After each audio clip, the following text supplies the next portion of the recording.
See student, next chapter will be accounting for share capital. ಅಂದರೆ next ನಾವು last chapter ನೋಡಿದ್ವಿ partnership accounts ಬೇಸಿಕ್ಸ್ನ ನಾವು ನೋಡಿದ್ವಿ. ಬಟ್ ಇಲ್ಲಿ ನಾವೇನು ನೋಡ್ತೀವಿ ಅಂದರೆ accounting for share capital. First share capital ಅಂದರೆ ಏನು, ಅಥವಾ ಶೇರ್ನ ಏನಕ್ಕೋಸ್ಕರ ಅವರು ತೊಗೊತಾರೆ ಅನ್ನೋದು ನಾವು ನೋಡೋದಾದರೆ, ಫಾರ್ ಇನ್ಕ್ರೀಸ್ ದೇರ್ ಕ್ಯಾಪಿಟಲ್, ಅವರ ಕ್ಯಾಪಿಟಲ್ನ ಇನ್ಕ್ರೀಸ್ ಮಾಡ್ಕೊಳೋದಕ್ಕೋಸ್ಕರ ಕಂಪನಿಯವರು ಪಬ್ಲಿಕ್ಕಿಂದ ಅಮೌಂಟ್ನ ಕಲೆಕ್ಟ್ ಮಾಡ್ತಾರೆ. ಅಂದರೆ ಎವ್ರಿ ಕಂಪನಿ ಕಲೆಕ್ಟ್ ಮಾಡಿಕೊಂಡಾಗ ಅಲ್ಲಿ ಯಾರೂ ಫ್ರೀಯಾಗಿ ಪಬ್ಲಿಕ್ ಅಮೌಂಟ್ನ ಕೊಡೋದಿಲ್ಲ.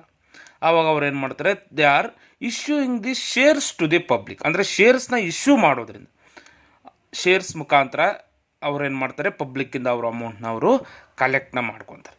ಇಲ್ಲಿ ಫಸ್ಟ್ ನಾವು ನೋಡ್ಬೇಕಾದ್ರೆ meaning of joint stock company. ಇಲ್ಲಿ meaning of joint stock company ಅಥವಾ ಕಂಪನಿ ಅಂದರೂ ಸೇಮ್. ಇಲ್ಲಿ joint stock company is a association. Association nothing but group of persons. Okay, ಇಲ್ಲಿ joint stock company is association of person formed to carry on business. ಅಂದರೆ ಅವರು ಒಂದು ಬಿಸ್ನೆಸ್ನ run ಮಾಡೋದಕ್ಕೋಸ್ಕರ ಅವ್ರೇನು ಮಾಡ್ತಾರೆ ಅಂತಂದರೆ, they should be taken group of people or persons formed to carry on business with a view to earn profit. ಅವ್ರ main intention ಏನಾಗಿರುತ್ತೆ ಅಂತಂದರೆ ಟು ಅರ್ನ್ ಪ್ರಾಫಿಟ್. ಅಂದರೆ each and every company, not only for joint stock company ಅಥವಾ sole trading company ಅಥವಾ partnership. ಇಲ್ಲಿ partnership accounts ಅಥವಾ sole trading ಯಾವುದೇ ಒಂದು ಕಂಪನಿ ಅವ್ರ ಮೇನ್ ಇಂಟೆನ್ಷನ್ ಏನಿರುತ್ತೆ, to earn profit. Having a common stock, ಅಂದರೆ ಅಲ್ಲಿರುವಂಥ ಸ್ಟಾಕ್ ನಥಿಂಗ್ ಬಟ್ ಅಮೌಂಟ್ನ ನಾವೇನಂತೇಳಿ ಕರಿತೀವಿ ಅಂದರೆ ಶೇರ್ ಕ್ಯಾಪಿಟಲ್ ಅಂತೇಳಿ ನಾವು ಕರಿತೀವಿ. ಇಲ್ಲಿ ಶೇರ್ ಕ್ಯಾಪಿಟಲ್ ಅಂದಾಗ which is divided into 2 equal units. ಅಂದರೆ ಇಲ್ಲಿ ಈಕ್ವಲ್ ಯೂನಿಟ್ಸ್ ಆಗಿ ಅದನ್ನು ಡಿವೈಡ್ ಮಾಡಿದ್ದಾರೆ. First shares held by person called share holders.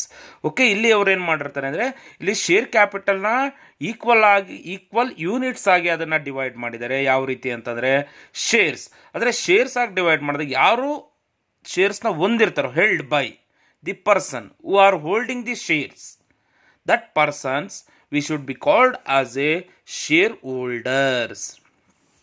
Such company as a separate identity, ಅಂದರೆ ಅವ್ರದೇ ಒಂದು ಸಪ್ರೇಟ್ ಐಡೆಂಟಿಟಿ. ಇವಾಗ ಎಕ್ಸಾಂಪಲ್ ನೀವು ನೋಡಿ, IBM ಅಥವಾ ವಿಪ್ರೋ, ಇನ್ಫೋಸಿಸ್, ಈ ರೀತಿ they should be having the separate identity.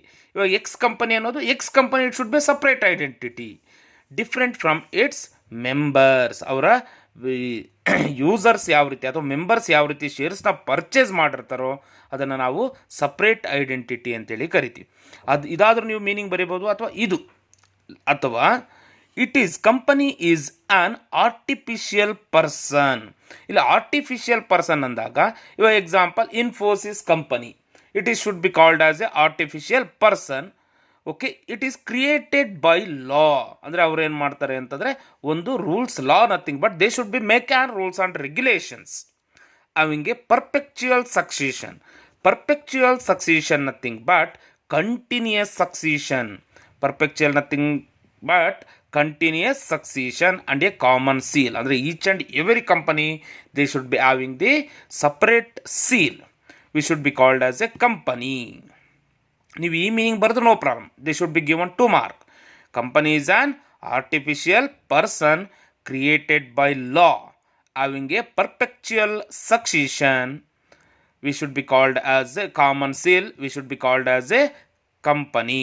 ಇಲ್ಲಿ ನಾವು ಡೆಫಿನೇಷನ್ನ ನಾವು ನೋಡಿದಾಗ, ಇಲ್ಲಿ ಡೆಫಿನೇಷನ್ ಕನ್ನಡ ಬಂದಾಗ ಅಕಾರ್ಡಿಂಗ್ ಟು ಲಾರ್ಡ್ ಜಸ್ಟಿಸ್ ಲಿಂಡ್ಲೆ ಅನ್ನೋ ಏನು ಹೇಳ್ತಾ ಇದ್ದೇನೆ ಅಂತಂದರೆ, a company as a voluntary association. ಇಲ್ಲಿ ವಾಲಂಟರಿ ಅಂದರೆ individual association or organisation. It should be individual association or organisation of many persons. ಅಂದರೆ ಇಲ್ಲಿ ಮೆನಿ ಪರ್ಸನ್ಸ್ ಅಂದಾಗ ಇವರು ಪಬ್ಲಿಕ್ಕಿಂದ ಅಮೌಂಟ್ನ ಅವರು ಕಲೆಕ್ಟ್ ಮಾಡ್ಕೊಂಡಿರ್ತಾರೆ. ಇಲ್ಲಿ ಕಲೆಕ್ಟ್ ಮಾಡ್ಕೊಂಡಾಗ ಅವ್ರೇನು ಮಾಡ್ತಾರೆ ಅಂದರೆ, they should be having the many persons. ಅಲ್ಲೇನು ಶೇರ್ ಹೋಲ್ಡರ್ಸ್ ಅನ್ನೋರು ಒಬ್ಬರೇ ಇರೋದಿಲ್ಲ ಅಥವಾ ಇಬ್ಬರೇ ಇರೋದಿಲ್ಲ, ಅಥವಾ ಮೆನಿ ಮೆಂಬರ್ಸ್ 100 ಆಗ್ಬೋದು, ಥೌಸಂಡ್ಸ್ ಟುಗೆದರ್ ಆಗ್ಬೋದು, ಅಥವಾ ಒಂದು 10 ಮೆಂಬರ್ಸ್ ಆಗ್ಬೋದು. Many persons who contribute money, ಅಂದರೆ who providing the money to the company or monies worth. ಇಲ್ಲಿ ಮನೀಸ್ ವರ್ತ್ ಅಂದಾಗ ನಮಗೆ ಬರುವಂಥದ್ದು ಅಸೆಟ್ಸ್ ಲೈಕ್ ನಮ್ಮ ಫರ್ನಿಚರ್ ಆಗ್ಬೋದು, ಬಿಲ್ಡಿಂಗ್ ಆಗ್ಬೋದು, ಮಷಿನರೀಸ್ ಆಗ್ಬೋದು. ಇದು ನಾವೇನಂತೇಳಿ ಕರಿತೀವಿ ಅಂದರೆ money or monies worth nothing but we should be called as a fixed assets ಏನಿರುತ್ತೋ ಅದನ್ನು ನಾವೇನಂತೇಳಿ ಕರಿತೀವಿ ಅಂದರೆ money's worth to a common stock and employ it in some trade R business. ಅಂದರೆ ಇಲ್ಲಿ ನಮ್ಮ ಬಿಸ್ನೆಸ್ಸಲ್ಲಿ ಆಗ್ಬೋದು ಅಥವಾ ನಮ್ಮ ಟ್ರೇಡ್ ಅಥವಾ ಟ್ರೇಡಲ್ಲಿ ಆಗಿರುವಂಥದ್ದನ್ನು ನಾವೇನಂತೇಳಿ ಕರಿತೀವಿ ಅಂದರೆ ಇಲ್ಲಿ they are using the money or monies worth and share the profit and loss arising there from okay ಅಂದರೆ ಅಥವಾ they should be having the ಅಥವಾ they should be share the profit. Many members they should be share the profit and loss of the business or trade. Here according to lord justice Lindley ಅನ್ನೋನು ನಮಗೆ ಈ ಒಂದು ಡೆಫಿನೇಷನ್ನ ಕೊಟ್ಟಿದ್ದಾನೆ. ನೀವು main ನೋಡಬೇಕಾಗಿರೋದು it is a ವ್ಯಾಲಂಟರಿ association or organisation. Many persons contribute moneys or monies worth common stock employ. Okay, it in some trade or business, their members should be share the profit and loss of the business. See next, features of joint stock company or company. ಇಲ್ಲಿ joint stock company ಅಥವಾ ಕಂಪನಿಯ ಫೀಚರ್ಸ್ನ ನೋಡೋಣ. It is a association of persons. ಅಂದರೆ ಇಲ್ಲಿ already ನಮ್ಮ meaning ಆಗಿ ಹೇಳ್ದಂಗೆ it should be association of person formed usually with a view to earn profit. ಅಂದರೆ ಇಲ್ಲಿ ಪರ್ಸನ್ಸಿಂದ ಅಮೌಂಟ್ನ ಅವರು ಕಲೆಕ್ಟ್ ಮಾಡ್ಕೊಂಡು ಅವ್ರು ಏನು ಮಾಡ್ತಾರೆ, their main intention is earn a profit. Next, it is compulsory registered under companies act. ಅಂದರೆ ಈಚ್ ಆ್ಯಂಡ್ ಎವ್ರಿ ಕಂಪನಿ ಅಥವಾ ಸೋಲ್ ಟ್ರೇಡಿಂಗ್ ಕನ್ಸರ್ನ್ ಆಗ್ಬೋದು, ಜಾಯಿಂಟ್ ಸ್ಟಾಕ್ ಕಂಪನೀಸ್ ಆಗ್ಬೋದು, ಅದೇ ರೀತಿಯಾಗಿ ನಮ್ಮ ಪಾರ್ಟ್ನರ್ಶಿಪ್ ಫಾರ್ಮ್ ಆಗ್ಬೋದು, it should be compulsory register under companies act. Next, it has perpetual succession. ಅಂದರೆ ಇದೇನಾಗಿರುತ್ತೆ ಅಂದರೆ it should be perpetual continuous succession and its existence will continue.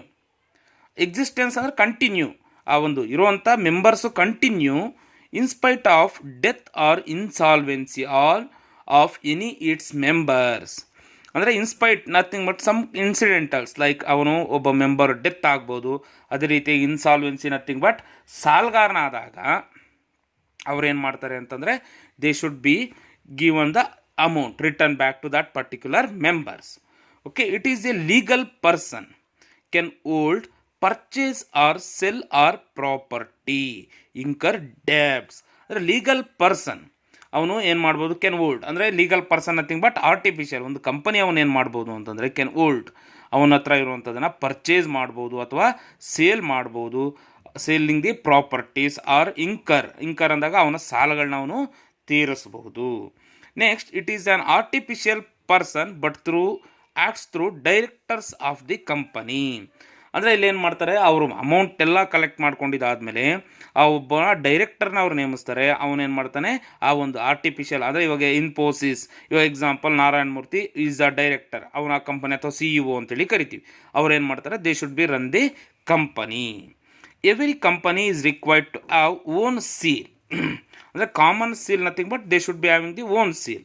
Acts official signature of the company.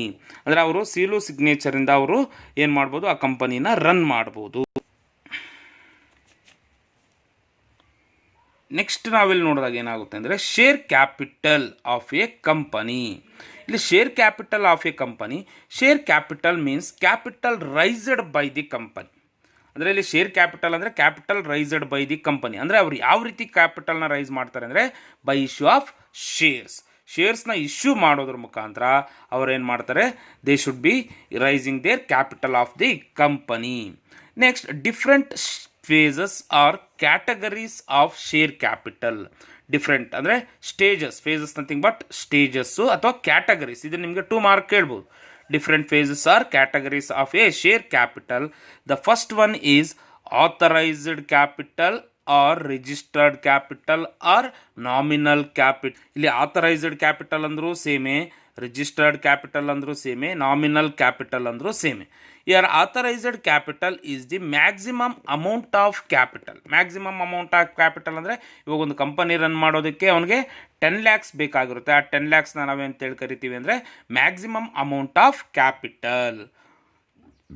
which a company is authorized ಅಂದರೆ they should be authorized nothing but they should be registered under the Companies Act to rise from the public ಇಂದ ಅವ್ರ ಅಮೌಂಟ್ನ collect ಮಾಡ್ಕೊಳ್ತಾರೆ by issue of shares ಮುಖಾಂತರ ಅವ್ರು ಏನು ಮಾಡ್ತಾರೆ, they should be collected the maximum amount of capital.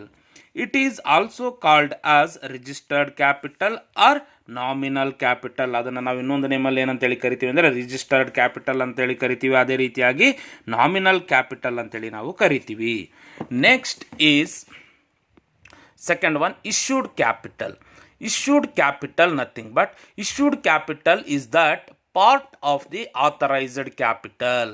ಅಂದರೆ ಇವಾಗ ಎಕ್ಸಾಂಪಲ್ ಅವನಿಗೆ 10 lakh ಬೇಕಾಗಿರುತ್ತೆ. ಈ 10 lakhಲ್ಲಿ ಅವನೇನು ಮಾಡ್ತಾನೆ ಅಂತಂದರೆ ಒಂದು 8 lakhs ಅಷ್ಟು ಅವನು ಪಬ್ಲಿಕ್ಗೆ ಇಶ್ಯೂ ಮಾಡ್ತಾನೆ. ಓಕೆ, ಅದನ್ನೇ authorised capital is issued by the public for subscription. ಅಂದರೆ ಅವನಿಗೆ 10 lakhs ಬೇಕಾಗಿರುತ್ತೆ public, but they should B issuing the only 8 lakhs. ಆ 8 lakhs ಏನು ಕೊಡ್ತಾ ಇರ್ತಾನೋ ಅದನ್ನು ನಾವೇನಂತೇಳಿ ಕರಿತೀವಿ ಅಂದರೆ ಇಶ್ಯೂಡ್ ಕ್ಯಾಪಿಟಲ್ ಅಂತೇಳಿ ನಾವು ಕರಿತೀವಿ. Next, subscribed capital is the part of the issued capital. Okay, ಅಂದರೆ ಇದೇನಾಗಿರುತ್ತೆ, ಅವನ ಕಂಪನಿಯವನು ಎಷ್ಟು ಇಶ್ಯೂ ಮಾಡಿರ್ತಾನೆ ಅದನ್ನು ನಾವು it should B A part of the issued capital which is subscribed are taken up by the public. ಅಂದರೆ ಪಬ್ಲಿಕ್ ಇವಾಗ ಅವನಿಗೆ 10 lakhs ಬೇಕಾಗಿತ್ತು, ಬಟ್ ಪಬ್ಲಿಕ್ ಇಶ್ಯೂ ಮಾಡ್ತಾ ಇರೋವಂಥದ್ದು 8 lakhs. ಬಟ್ ಪಬ್ಲಿಕ್ ಎಷ್ಟು ತೊಗೊತಾ ಇದ್ದಾರೆ, ಇವಾಗ ಅದರಲ್ಲಿ ಒಂದು 6 lakh ತೊಗೊಳ್ತಾ ಇದ್ದಾರೆ. ಈ 6 lakh ಏನು ತೊಗೊತಾ ಇದ್ದಾರೋ ಅದನ್ನು ನಾವೇನಂತೇಳಿ ಕರಿತೀವಿ ಅಂದರೆ ಸಬ್ಸ್ಕ್ರೈಬ್ಡ್ ಕ್ಯಾಪಿಟಲ್ ಅಂತೇಳಿ ನಾವು ಕರಿತೀವಿ. Next one is called up capital. Here called up capital is the part of the subscribed capital. Called up capital ಅನ್ನೋದು ನಮಗೇನಾಗಿರುತ್ತೆ, part of the subscribed capital which is called up by the company. ಅಂದರೆ ಅವನಿಗೆ 10 lakhs ಬೇಕಾಗಿತ್ತು, ಅವ್ನು ಪಬ್ಲಿಕ್ಗೆ 8 lakhs issue ಮಾಡಿದ್ದಾನೆ, but public ತೊಗೊಂಡಿರುವಂಥದ್ದು 6 lakh ಅಷ್ಟು ಶೇರ್ಸ್ನ ತೊಗೊಳ್ತಾನೆ. ಅದನ್ನು ಅವನು ಸರಿ ಅಷ್ಟೇ ಕೊಡ್ರಿ ಅಂತೇಳಿ ಏನು ಮಾಡ್ತಾನೆ ಅಂತಂದರೆ ಕಂಪನಿ ಅವನು ಪಬ್ಲಿಕ್ಗೆ ಕಾಲ್ ಅಪ್ ಮಾಡ್ತಾನೆ. Next, paid up capital. It is the part of the called up capital which is actually paid by the share holder. ಅಂದರೆ ಅವನು 6 lakh ಅಷ್ಟೇ ಅವನು ಪಬ್ಲಿಕ್ಗೆ ಇಶ್ಯೂ ಮಾಡಿದ್ದಾನೆ, ಅವನು ಪಬ್ಲಿಕ್ ಅವರು ಅಂದರೆ ಶೇರ್ ಹೋಲ್ಡರ್ಸ್ ಎಷ್ಟು ಅಮೌಂಟ್ನ ಪೇ ಮಾಡ್ತಾರೋ ಅದನ್ನು ನಾವೇನಂತೇಳಿ ಕರಿತೀವಿ ಅಂದರೆ ಪೇಡ್ ಅಪ್ ಕ್ಯಾಪಿಟಲ್ ಅಂತೇಳಿ ನಾವು ಕರಿತೀವಿ. Next, shares meaning and types. Here share has been defined by Indian companies act 2013 ಪ್ರಕಾರ ಇಲ್ಲಿ ಏನು ಹೇಳ್ತಾ ಇದ್ದಾರೆ ಅಂದರೆ a share is the share. Share ಅನ್ನೋದೇನಾಗಿರುತ್ತೆ, ನಮಗೆ ಶೇರ್ ಆಗಿರುತ್ತೆ in the capital of the company. Okay, ಇನ್ನೊಂದ್ಸರಿ ಹೇಳ್ತೀನಿ ನೋಡಿ, a share is the share in the share capital of the company. ಇದನ್ನು ನಾವು ಶೇರ್ಸ್ ಅಂತೇಳಿ ನಾವು ಕರಿತೀವಿ. ಎಕ್ಸಾಂಪಲ್ ನೋಡಿ ಇಲ್ಲಿ, if the capital of a company is 10 lakh, ಅವನಿಗೆ ಎಷ್ಟು ಬೇಕಾಗಿದೆ ಅಂತಂದರೆ 10 lakh ಅಷ್ಟು ಬೇಕಾಗಿದೆ. It is divided into 1 lakh units. ಅಂದರೆ ಅದನ್ನು 1 lakh ಶೇರ್ಸ್ ಆಗಿ, ಯೂನಿಟ್ಸ್ ನಥಿಂಗ್ ಬಟ್ ಶೇರ್ಸ್ ಆಗಿ ಅದನ್ನು ಡಿವೈಡ್ ಮಾಡಿದ್ದಾನೆ ಆಫ್ 10 rupees. ಅಂದರೆ ಅಲ್ಲಿಗೆ 1 lakh into 10 nothing but 10 lakhs. These units is called shares. ಅಂದರೆ ಅವ್ನಿಗೆ ಬೇಕಾಗಿರೋದು 10 lakh, ಅದನ್ನು 1 lakh ಶೇರ್ ಆಗಿ ಡಿವೈಡ್ ಮಾಡ್ತಾ ಇದ್ದಾನೆ. ಒಂದು ಶೇರ್ ಬೆಲೆ ಎಷ್ಟು ಮಾಡ್ತಾ ಇದ್ದಾನೆ ಅಂದರೆ 10 rupees ಮಾಡ್ತಾ ಇದ್ದಾನೆ. It is called as A shares. ಆ ಯೂನಿಟ್ಸ್, ಈ 1 lakh ಯೂನಿಟ್ ಅಂದರೆ ಇದನ್ನು ನಾವು ಯೂನಿಟ್ ಆಗಿ ಏನು ಡಿವೈಡ್ ಮಾಡಿದ್ದೀವೋ ಇದನ್ನು ನಾವು ಶೇರ್ಸ್ ಅಂತೇಳಿ ನಾವು ಕರಿತೀವಿ. ಇಲ್ಲಿ ಶೇರ್. ನೆಕ್ಸ್ಟ್ ಇಲ್ಲಿ ಎ ಪರ್ಸನ್ ಓಲ್ಡ್, ಅಂದರೆ ಆ ಶೇರ್ಸ್ನ ಯಾರು ಪರ್ಚೇಸ್ ಮಾಡ್ತಾನೋ, A person ಓಲ್ಡ್ಸ್ 1 or more shares.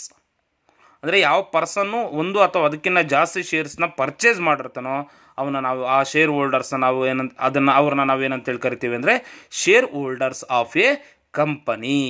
ಅದನ್ನು ನಾವು ಅವನ್ನ ಅಥವಾ ಒಂದು ಅಥವಾ ಅದಕ್ಕಿಂತ ಹೆಚ್ಚು ಯಾರು ಶೇರ್ಸ್ನ ಪರ್ಚೇಸ್ ಮಾಡಿರ್ತಾನೋ ಅವನ್ನ ನಾವು ಶೇರ್ ಹೋಲ್ಡರ್ಸ್ ಅಂತೇಳಿ ನಾವು ಕರಿತೀವಿ. ನಾವು ಮೀನಿಂಗ್ನ ನೋಡಿದ್ವಿ. ನೆಕ್ಸ್ಟ್ ಟೈಪ್ಸ್ನ ನಾವು ನೋಡೋಣ. Types of shares. There are 2 types of shares. First one is preference shares. Second one is equity shares or ordinary shares. Equity shares or ordinary shares. ಇಲ್ಲಿ ಪ್ರಿಫರೆನ್ಸ್ ಶೇರ್ಸ್ ಅಂದಾಗ preference shares are the shares. ಇಲ್ಲಿ preference shares are the shares which have preferential rights. ಅಂದರೆ ಇಲ್ಲಿ preference shares ಅನ್ನೋದು shares ಆಗಿರುತ್ತೆ. It is a 1 type of share. It should be preferential rights. Preferential rights ಅಂದಾಗ that is first preference. ಅಂದರೆ ಇಲ್ಲಿ ಅವ್ರಿಗೆ first preference ಕೊಡ್ತಾರೆ over kind of shares in respect half divided dividend. Okay, ಅವನಿಗೆ ಏನು ಮಾಡ್ತಾರೆ, ಈ shares in respect of dividend, ಆ ಒಂದು ಶೇರ್ಸ್ಗೆ ಅವ್ರು ಏನು ಮಾಡ್ತಾರೆ ಅಂದರೆ ಪರ್ಟಿಕ್ಯುಲರ್ ರೇಟ್ ಆಫ್ ಇಂಟ್ರೆಸ್ಟ್ ಅಷ್ಟು ಅವ್ರು ಏನು ಮಾಡ್ತಾರೆ, ಡಿವಿಡೆಂಡ್ ನಥಿಂಗ್ ಬಟ್ ಇಂಟ್ರೆಸ್ಟ್ನ ಅವರು ಕೊಡ್ತಾರೆ. And in respect of repayment of capital, ಅಂದರೆ ಅವ್ನು ಕೊಟ್ಟಿರೋಂಥ ಅಮೌಂಟ್ನ ಅವ್ರು ಏನು ಮಾಡ್ತಾರೆ, ರೀಪೇಮೆಂಟ್ ಆಫ್ ಕ್ಯಾಪಿಟಲ್.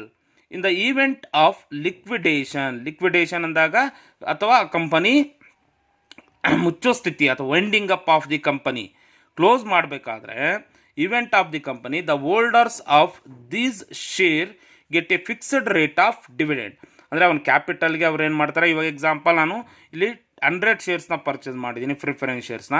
ಈ ಪ್ರಿಫರೆನ್ಸ್ ಶೇರ್ಸ್ 100 ಪರ್ಚೇಸ್ ಮಾಡಿದಾಗ ಲಿಕ್ವಿಡೇಷನ್, ಅದು ಸಾಲ ಅಥವಾ ಮುಚ್ಚೋ ಸ್ಥಿತಿಗೆ ಬಂದಾಗ, ಕಂಪನಿ ಸಾಲದಲ್ಲಿ ಹೋಗಬೇಕಾದ್ರೆ ಅಥವಾ ಮುಚ್ಚೋ ಸ್ಥಿತಿಗೆ ಬಂದಾಗ ಅವ್ರು ಏನು ಮಾಡ್ತಾರೆ ಅಂತಂದರೆ, ಆ ಒಂದು ಶೇರ್ ಹೋಲ್ಡರ್ಸ್ಗೆ ಅವ್ರು ಏನು ಮಾಡ್ತಾರೆ ಅಂತಂದರೆ, they should be given the fixed rate of dividend, ಅಂದರೆ ಫಿಕ್ಸ್ಡ್ ರೇಟ್ ಆಫ್ ಇಂಟ್ರೆಸ್ಟ್ನ ಅವರು ಕೊಡ್ತಾರೆ. Next, types of shares. There are 8 types of preference shares. Okay, here types of preference shares. First one, cumulative preference shares, non-cumulative preference shares, participating preference shares, non-participating preference shares, redeemable preference shares, irredeemable preference shares, convertible preference shares, non-convertible preference shares. Okay, these are the types of the preference shares, like cumulative preference shares, non-cumulative, participating, non-participating, redeemable, irredeemable, convertible, non-convertible preference shares. This is the one type, like preference shares. Next one is equity shares or ordinary shares, ಅಥವಾ equity shares ಅಂತೇಳಿ ನಾವು ಅದನ್ನು ಕರಿತೀವಿ. ಅದೇ ರೀತಿಯಾಗಿ ordinary shares ಅಂತೇಳಿ ನಾವು ಕರಿತೀವಿ. Equity shares are those which are not preference shares. Equity shares ಅನ್ನೋದು ಏನಾಗಿರುತ್ತೆ ಅಂತಂದರೆ, they are not having the preference shares, ಅಂದರೆ they should not having the preferential rights, like first preference ಅವ್ರ ಹತ್ರ ಇರೋದಿಲ್ಲ. Okay, the equity shares do not have preferential rights in respect of dividend nothing but interest, or in respect of repayment of capital at the time of winding up of the company. ಅಂದರೆ ಇಲ್ಲಿ ನೋಡಿ, preference ಶೇರ್ಸಲ್ಲಿ ಅವನೇನು ಮಾಡ್ತಾನೆ, company close ಮಾಡಬೇಕಾದ್ರೆ they should be given the repayment of ಕ್ಯಾಪಿಟಲ್ನ ಮಾಡಬೇಕಾಗುತ್ತೆ, ಅದಕ್ಕೆ ಫಿಕ್ಸ್ಡ್ ರೇಟ್ ಆಫ್ ಇಂಟ್ರೆಸ್ಟ್ನ ಅವರು ಕೊಡಬೇಕಾಗುತ್ತೆ. ಬಟ್ ಇಲ್ಲೇನಾಗಿರುತ್ತೆ ಆರ್ಡಿನರಿ ಶೇರ್ಸಲ್ಲಿ, ಇಲ್ಲಿ ಆ ಕಂಪನಿ ಏನಾದರೂ ಮುಚ್ಚಬೇಕಾದ್ರೆ, winding up of the company, ಇಲ್ಲಿ in the respect of dividend interest ಆಗ್ಬೋದು, ರೀಪೇಮೆಂಟ್ ಆಫ್ ಕ್ಯಾಪಿಟಲ್ ಕಂಪಲ್ಸರಿ ಇರೋದಿಲ್ಲ. ಅವನು ಲಾಸ್ ಆದರೆ ಅವನ್ನ ರೀಪೇ ಮಾಡೋ ನೆಸೆಸಿಟಿ ಇರೋದಿಲ್ಲ. The rate of dividend on equity shares is not fixed, ಅಲ್ಲಿ ಇಂಟ್ರೆಸ್ಟ್ ರೇಟ್ನ ಅವನು ಫಿಕ್ಸ್ ಮಾಡೋದಿಲ್ಲ. ಓಕೆ, ಇಲ್ಲಿ ನಿಮಗೆ ಏನಾಗಿರುತ್ತೆ, ಪ್ರಿಫರೆನ್ಸ್ ಶೇರ್ಸಲ್ಲಿ ಅವನೇನು ಮಾಡ್ತಾನೆ, they should be repayment of capital, ಅವ್ನು ಕ್ಯಾಪಿಟಲ್ನ ರೀಪೇಮೆಂಟ್ ಮಾಡಬೇಕಾಗುತ್ತೆ, they should be having the fixed rate of ಇಂಟ್ರೆಸ್ಟ್ನು ಕೊಡಬೇಕಾಗುತ್ತೆ. ಬಟ್ ಇಲ್ಲಿರೋದಿಲ್ಲ, ಏನಾಗಿರುತ್ತೆ ಅಂದರೆ ಕಂಪನಿ ಲಾಸ್ ಆದವು ಅಥವಾ ಮುಚ್ತಾ ಇದ್ದರೆ ಇಲ್ಲಿ ಕ್ಯಾಪಿಟಲ್ನ ರೀಪೇಮೆಂಟ್ ಮಾಡೋ ನೆಸೆಸಿಟಿ ಇರೋದಿಲ್ಲ, ಅಥವಾ ಅಲ್ಲಿ ಅವ್ರಿಗೆ ಫಿಕ್ಸ್ಡ್ ರೇಟ್ ಆಫ್ ಇಂಟ್ರೆಸ್ಟ್ನ ಕೊಡೋದಿಲ್ಲ. Next topic is issue of shares. ಇಲ್ಲಿ ಇಶ್ಯೂ ಆಫ್ ಶೇರ್ಸಲ್ಲಿ ಫಸ್ಟ್ ಒನ್, ಇಶ್ಯೂ ಆಫ್ ಪ್ರಾಸ್ಪೆಕ್ಟ್ಸ್ನ ಕೊಡ್ತಾನೆ. Prospects nothing but brochure it should be complete information about the company, ಅಂದರೆ ಆ ಕಂಪನಿಯಲ್ಲಿ ಏನು ಇನ್ಫಾರ್ಮೇಷನ್, ಯಾವ ಟೈಪ್ ಆಫ್ ಕಂಪನಿ, ಅದರಲ್ಲಿ ಎಷ್ಟು ಅಮೌಂಟ್ ಇದೆ, ಅಥವಾ last year previous year profits ಆಗಿದೆಯೋ ಲಾಸ್ ಆಗಿದೆಯೋ ಅನ್ನೋದು ನಮಗೆ ತೋರಿಸುತ್ತೆ. Prospect nothing but brochure it should be including complete information about the company. Next, minimum subscription. ಇಲ್ಲಿ ಮಿನಿಮಮ್ ಸಬ್ಸ್ಕ್ರಿಪ್ಷನ್ ಅಂದಾಗ ಇಲ್ಲಿ ಮಿನಿಮಮ್ ಅಂದರೆ ಇಲ್ಲಿ ಇವಾಗ ಎಕ್ಸಾಂಪಲ್ ಆಲ್ರೆಡಿ ನಾನು ಹೇಳ್ದಂಗೆ ಅವ್ನು 10 lakh ಬೇಕು, ಬಟ್ ಅವ್ನ ಕಂಪನಿ ಕೊಡ್ತಾ ಇರೋದು 8 lakh. It should be called as A minimum subscriptions. Okay, next application for shares. ಅಂದರೆ ಶೇರ್ಸ್ನ ಫಸ್ಟ್ ನಾವೇನು ಮಾಡಬೇಕಾಗುತ್ತೆ ಅಂತಂದರೆ ಅಪ್ಲಿಕೇಶನ್ನ ನಾವು ಪರ್ಚೇಸ್ ಮಾಡಬೇಕಾಗುತ್ತೆ ಫೇಸ್ ವ್ಯಾಲ್ಯೂ ಮೇಲೆ 5%. ಇವಾಗ ಎಕ್ಸಾಂಪಲ್ 100 rupees ಒಂದು ಶೇರ್ ಬೆಲೆ ಇದ್ದರೆ 5 rupeesನ ಅವ್ರು ಪೇ ಮಾಡಿ ಆ ಒಂದು ಶೇರ್ ಅಪ್ಲಿಕೇಶನ್ನ ಪರ್ಚೇಸ್ ಮಾಡಬೇಕಾಗುತ್ತೆ. ನೆಕ್ಸ್ಟ್ ಅಲಾಟ್ಮೆಂಟ್, ಅಂದರೆ ಆ ಅಪ್ಲಿಕೇಶನ್ ನಾವು ರಿಟರ್ನ್ ಮಾಡಿದಾದಮೇಲೆ ಅವ್ರು ಏನು ಮಾಡ್ತಾರೆ, ಆ ಒಂದು ಶೇರ್ಸ್ನ ಅವರು ಅಲಾಟ್ನ ಮಾಡ್ತಾರೆ. ಯಾರಿಗೆ ಅಲಾಟ್ ಮಾಡ್ತಾರೆ? ಶೇರ್ ಹೋಲ್ಡರ್ಸ್ಗೆ ಆ ಒಂದು ಶೇರ್ ಅಪ್ಲಿಕೇಶನ್ಸ್ನ ಅವರು ಅಲಾಟ್ ಮಾಡ್ತಾರೆ. Next calls on shares. ಇವಾಗ ಎಕ್ಸಾಂಪಲ್ ನೋಡಿ, ಇಲ್ಲಿ 100 ರೂಪೀಸ್ ಅಂದಾಗ ಒಂದು ಅಪ್ಲಿಕೇಶನ್ ಬೆಲೆ 20 ರೂಪಾಯಿ ಕಲೆಕ್ಟ್ ಮಾಡ್ಕೊಂಡಾನೆ. ಇಲ್ಲಿ ನೋಡಿ, ಇವಾಗ ಇಲ್ಲಿ ಮಿನಿಮಮ್ ಸಬ್ಸ್ಕ್ರಿಪ್ಷನ್ ಅಥವಾ ಒಂದು ಶೇರ್ ಬೆಲೆ ಇಲ್ಲಿ ನಮಗೆ ಎಷ್ಟಿದೆ, 100 ರೂಪೀಸ್ ಇದೆ. 100 ರೂಪೀಸ್ ಒಂದು ಶೇರ್ ಬೆಲೆ 100 ರೂಪೀಸ್ ಇದ್ದಾಗ ಅವನ ಅಪ್ಲಿಕೇಶನ್ಗೆ 20 ರೂಪೀಸ್ನ ಕಲೆಕ್ಟ್ ಮಾಡ್ಕೊಂಡಾನೆ. ಯಾರಿಂದ? Share holders. ಅದನ್ನು ರಿಟರ್ನ್ ಮಾಡಿದಾದ್ಮೇಲೆ ಆ ಶೇರ್ಸ್ನ ಅಲಾಟ್ಮೆಂಟ್ ಮಾಡ್ತಾನೆ. ಅದರಿಂದ ಅವನೇನು ಮಾಡ್ತಾನೆ, 50 ರೂಪೀಸ್ ಕಲೆಕ್ಟ್ ಮಾಡ್ಕೊಂಡಾನೆ. ಅಲ್ಲಿಗೆ ಟೋಟಲ್ ಎಷ್ಟಾಯಿತು, 70 ರೂಪೀಸ್ ಆಯಿತು. ಈ 70 ರೂಪೀಸ್ ಆದ ಕಾಲ್ಸ್ ಮುಖಾಂತರ, ಲೈಕ್ ಇಲ್ಲೇನು ರಿಮೈನಿಂಗ್ 30 ರೂಪೀಸ್ ನಾವು ಫಸ್ಟ್ ಆ್ಯಂಡ್ ಫೈನಲ್ ಕಾಲ್ ಮುಖಾಂತರ, ಫಸ್ಟ್ ಆ್ಯಂಡ್ ಫೈನಲ್ ಕಾಲ್ ಮುಖಾಂತರ ಅವನೇನು ಮಾಡ್ತಾನೆ ಅಂತಂದರೆ ಅಮೌಂಟ್ನ ಶೇರ್ ಹೋಲ್ಡರ್ಸಿಂದ ಕಲೆಕ್ಟ್ ಮಾಡ್ಕೊಳೋದಕ್ಕೆ ರಿಮೈನಿಂಗ್ ಬ್ಯಾಲೆನ್ಸ್, ಅಪ್ಲಿಕೇಶನ್ ತೊಗೊಂಡಿದ್ದಾನೆ, ಆ ಶೇರ್ಸ್ನ ಅಲಾಟ್ ಮಾಡಿದ್ದಾನೆ, ರಿಮೈನಿಂಗ್ ಬ್ಯಾಲೆನ್ಸ್ನ ಕಲೆಕ್ಟ್ ಮಾಡ್ಕೊಳೋದಕ್ಕೆ ನಾವೇನಂತೇಳಿ ಕರಿತೀವಿ ಅಂದರೆ ಕಾಲ್ಸ್ ಆನ್ ಶೇರ್ಸ್ ಅಂತೇಳಿ ನಾವು ಕರಿತೀವಿ. ನೋಡಿ, ಇಲ್ಲಿ ನೆಕ್ಸ್ಟ್ ನಿಮಗೆ ಜರ್ನಲ್ ಎಂಟ್ರೀಸ್, ಇವು ಮೋಸ್ಟ್ ಇಂಪಾರ್ಟೆಂಟ್ ಜರ್ನಲ್ ಎಂಟ್ರೀಸು. ನಿಮಗಿಲ್ಲಿ ಏನು ಅಂತಂದರೆ, ಫಸ್ಟ್ ನೀವು ನೋಡಿದಾಗ ಫಾರ್ ರಿಸಿಪ್ಟ್ ಅಂದರೆ ಅಪ್ಲಿಕೇಶನ್ ಮನಿನ ಅವರು ರಿಸೀವ್ ಮಾಡಿಕೊಂಡ್ರೆ ಏನು ಬರುತ್ತೆ journal entry, for application money received. ಇವು ನಿಮಗೆ ಮೋಸ್ಟ್ ಇಂಪಾರ್ಟೆಂಟ್ ಜರ್ನಲ್ ಎಂಟ್ರೀಸ್ ಈ ಒಂದು ಚಾಪ್ಟ್ರಲ್ಲಿ. ಅಪ್ಲಿಕೇಶನ್ ಮನಿ ರಿಸೀವ್ ಮಾಡಿಕೊಂಡ್ರೆ bank account debtor to share application account, share application money transfer to share capital account. ಅವಾಗ ಇಲ್ಲಿ ಏನು ಬರುತ್ತೆ ಅಂದರೆ ನಿಮಗೆ share application account debtor to share capital account. Next allotment money due ಇದ್ದರೆ ಅಂದರೆ ಇವನು ಅಪ್ಲಿಕೇಶನ್ ಪರ್ಚೇಸ್ ಮಾಡಿ ಕೊಟ್ಟಿದ್ದಾನೆ, ಕಂಪ್ನಿಗೆ ರಿಟರ್ನ್ ಮಾಡಿದ್ದಾನೆ, ಅಲಾಟ್ಮೆಂಟ್ ಮನಿ ಡ್ಯೂ ಇರುತ್ತೆ. ಡ್ಯೂ ಇದ್ದಾಗ share allotment account debtor to share capital account. Next allotment money received ಅಂದರೆ ಅವನು ಅಲಾಟ್ಮೆಂಟ್ ಮನಿನ ಶೇರ್ ಹೋಲ್ಡರ್ಸಿಂದ ಅವನು ರಿಸೀವ್ ಮಾಡ್ಕೊಂಡ್ರೆ ಏನು ಬರುತ್ತೆ ಜರ್ನಲ್ ಎಂಟ್ರಿ ಅಂತಂದರೆ bank account debtor to share allotment account. Next allotment ಆಯಿತು, ಕಾಲ್ ಮನಿನ ಅವ್ನು ರಿಸೀವ್ ಮಾಡಿಕೊಂಡಾಗ ಅದು ಡ್ಯೂ ಇರುತ್ತೆ. ಫಸ್ಟ್ ಡ್ಯೂ ಇದ್ದಾಗ ಏನು ಬರುತ್ತೆ ಜರ್ನಲ್ ಎಂಟ್ರಿ ಅಂತಂದರೆ share call account debtor to share capital account, share call account debtor to share capital account. Next for call money received, ಇಲ್ಲಿ ಕಾಲ್ ಮನಿನ ಅವ್ನು ರಿಸೀವ್ ಮಾಡಿದ್ರೆ ಏನು ಬರುತ್ತೆ ಜರ್ನಲ್ ಎಂಟ್ರಿ ಅಂತಂದರೆ bank account debtor to share call account. Next calls in arrears ಅಂದರೆ calls in arrears ಅಂದರೆ pay ಮಾಡದೇ ಇರುವಂಥದ್ದು, ಅದನ್ನು ನಾವೇನಂತೇಳಿ ಕರಿತೀವಿ ಅಂದರೆ ಕಾಲ್ಸ್ ಇನ್ ಅರಿಯರ್ಸ್ ಅಂತೇಳಿ ನಾವು ಕರಿತೀವಿ. ಇಲ್ಲಿ sometimes some of the share holders ಅಂದರೆ ಸಮ್ ಕೇಸಲ್ಲಿ some of the share holders may fail to pay amount due from them on allotment or on call. ಅಂದರೆ ಅಪ್ಲಿಕೇಶನ್ ತೊಗೊಂಡಿದ್ದಾನೆ, ಅವ್ರು ಅಲಾಟ್ಮೆಂಟ್ ಮಾಡಿದ್ದಾರೆ, but allotment ಮನಿನೂ ಅವ್ನು ಪೇ ಮಾಡಿಲ್ಲ, ಕಾಲ್ ಮನಿನ pay ಮಾಡದೇ ಇರೋದಕ್ಕೆ the amount remaining unpaid, ಇಲ್ಲಿ ಅಮೌಂಟು ರಿಮೈನಿಂಗ್ ಅನ್ಪೇಯ್ಡ್ ಆಗಿರುವಂಥದ್ದನ್ನು ನಾವೇನಂತೇಳಿ ಕರಿತೀವಿ ಅಂತಂದರೆ ಕಾಲ್ಸ್ ಇನ್ ಅರಿಯರ್ಸ್ ಅಂತೇಳಿ ಕರಿತೀವಿ. ಅಂದರೆ ಅವನು ಸಮ್ಟೈಮ್ಸ್ ಅವನು ಅಪ್ಲಿಕೇಶನ್ ತೊಗೊಂಡಿದ್ದಾನೆ, ಅಲಾಟ್ಮೆಂಟ್ನು ಕೊಟ್ಟಿದ್ದಾನೆ, ಕಾಲ್ ಮನಿ ಪೇ ಮಾಡದೇ ಇದ್ದರೆ. ಸಮ್ಟೈಮ್ಸ್ ಇಲ್ಲಿ ಏನಾಗಿರುತ್ತೆ ಅಪ್ಲಿಕೇಶನ್ ಮನಿನ ತೊಗೊಂಡಿದ್ದಾನೆ, ಅಲಾಟ್ಮೆಂಟ್ ಮನಿನ ಪೇ ಮಾಡದೇ ಇರುವಂಥದ್ದಕ್ಕೆ ನಾವೇನಂತೇಳಿ ಕರಿತೀವಿ ಅಂದರೆ ಕಾಲ್ಸ್ ಇನ್ ಅರಿಯರ್ಸ್ ಅಂತೇಳಿ ನಾವು ಕರಿತೀವಿ. ನೆಕ್ಸ್ಟ್ ಇಲ್ಲಿ ಕಾಲ್ಸ್ ಇನ್ ಅಡ್ವಾನ್ಸ್. ಅರಿಯರ್ಸ್ ಅಂದರೆ ಪೇ ಮಾಡದೇ ಇರೋದು, ಅಡ್ವಾನ್ಸ್ ಅಂತಂದರೆ already A company receive from share holders entire amount on there shares. ಅಂದರೆ ನಾನು ಇಲ್ಲಿ 100 ರೂಪೀಸು ನಾನು ಪೇ ಮಾಡಿದ್ದೀನಿ, ಅಪ್ಲಿಕೇಶನ್ ಜೊತೆನೇ ನಾನು ಏನು ಮಾಡಿದ್ದೀನಿ 100 ರೂಪೀಸು, ಲೈಕ್ ಅಲಾಟ್ಮೆಂಟ್ ಮನಿನೂ ಮತ್ತು ಕಾಲ್ ಮನಿನೂ ಅಡ್ವಾನ್ಸ್ ಆಗಿ ನಾವು ಪೇ ಮಾಡೋದಕ್ಕೆ. Even though the amount as not been card up by the company, ಅಂದರೆ ಅಲ್ಲಿ ಕಂಪನಿಯನ್ನು ಕಾಲೇ ಮಾಡಿರೋದಿಲ್ಲ, ಅದಕ್ಕಿಂತ ಮುಂಚೆನೇ ನಾವು ಅದನ್ನು ಅಮೌಂಟ್ನ ಪೇ ಮಾಡೋದಕ್ಕೆ ಕಾಲ್ಸ್ ಇನ್ ಅಡ್ವಾನ್ಸ್ ಅಂತೇಳಿ ಕರಿತೀವಿ.